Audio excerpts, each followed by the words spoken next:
Hey all, welcome to my sanctuary, the bird sanctuary.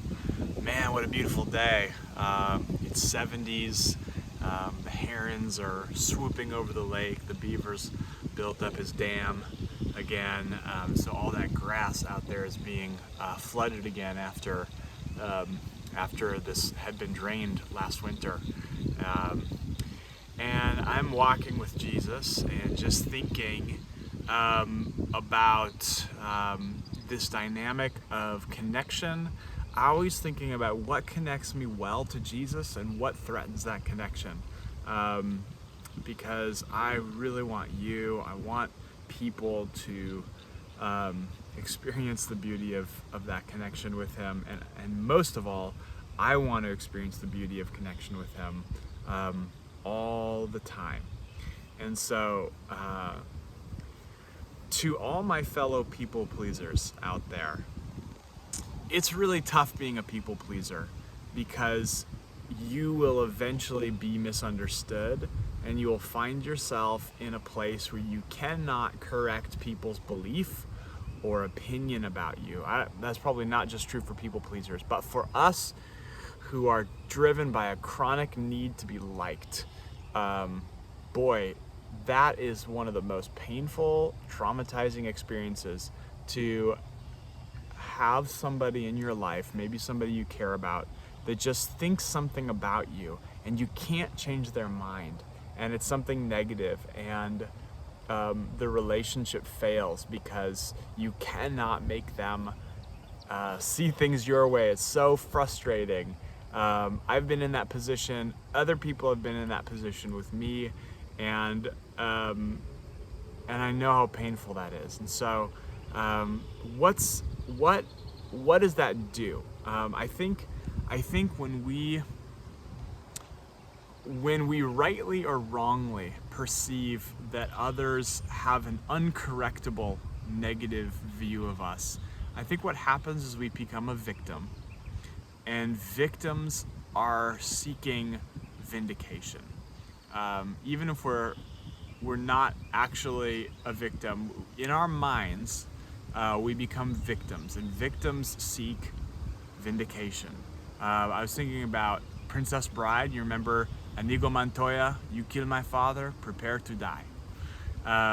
He spent his whole life looking for revenge, and when he finally killed the Six-Finger Man, he wasn't any happier than before. There was just an emptiness in his life because that pursuit of revenge, he finally got what he wanted. He finally got his vindication, and it wasn't that satisfying. And I think in small ways, we're all kind of set our sights on being understood, on being loved, on being heard, on being known, and all those things are good desires. Like, God actually put those in us, but they don't lead to happiness, even when they're fulfilled. Even if that person who said that mean thing to you 20 years ago comes back to you and says, "Gosh, I just realized how much pain I caused you and how wrong I was, and you were right about everything, and I'm so sorry, and what can I do, and I'll make it right in any way I can," and they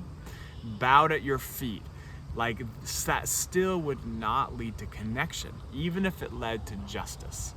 And because I think that justice is required. Like, we need an environment in which justice is possible, and the good news ultimately is that every wrong will be righted on an eternal scale.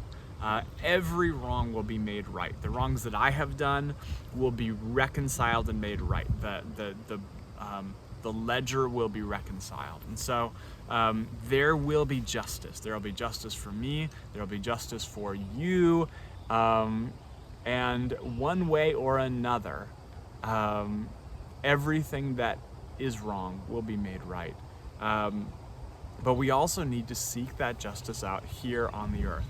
But understanding that justice in itself will not create connection. It won't create pathways of reconciliation and connection. It'll just be justice.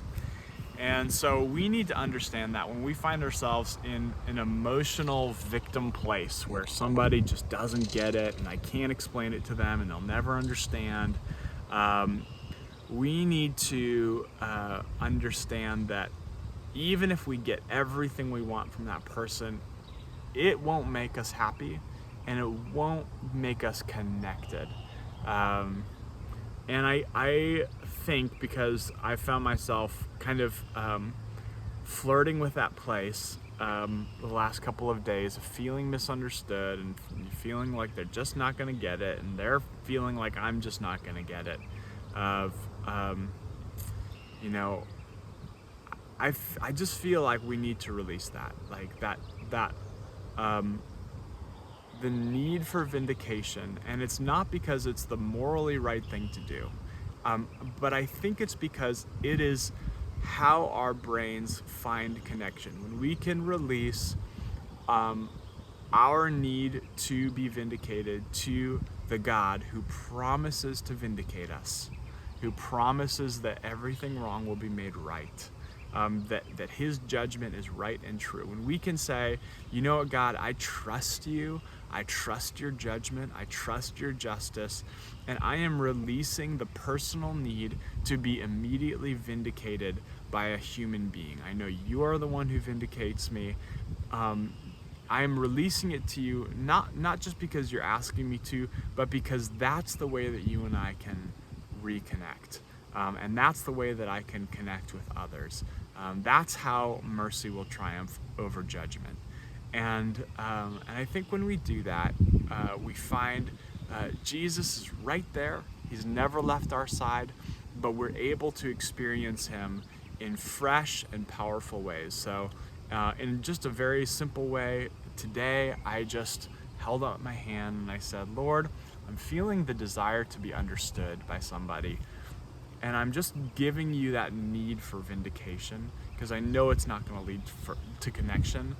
And I'm trading you my need for vindication for your offer of loving, tangible connection. And it was just like the Lord is so faithful. Like, it's just like he took that out of my hand and he said, thank you, let's talk. Here I am. I'm right here with you. Sometimes that's all it takes. It's just, here's what's in my hand. This need to be understood. What's in your hand? Oh, it's a longing and a desire and a delight in connecting with me. So, yes, I am just, now I'm enjoying that connection. Been a couple hard days, but I'm glad to be here. And so if that's you, all you got to do is open your hand and say, Lord, I know I might never be understood. I know I might never be liked. I know I might never be vindicated. I might never get justice on this earth, or at least in the immediate sense. Yet I can give that need to you because I know you are the God who meets all my needs, both now and eternally. Because that's how we can connect. So. Just a couple of nuggets for you. Anyways, happy connecting. Happy Friday.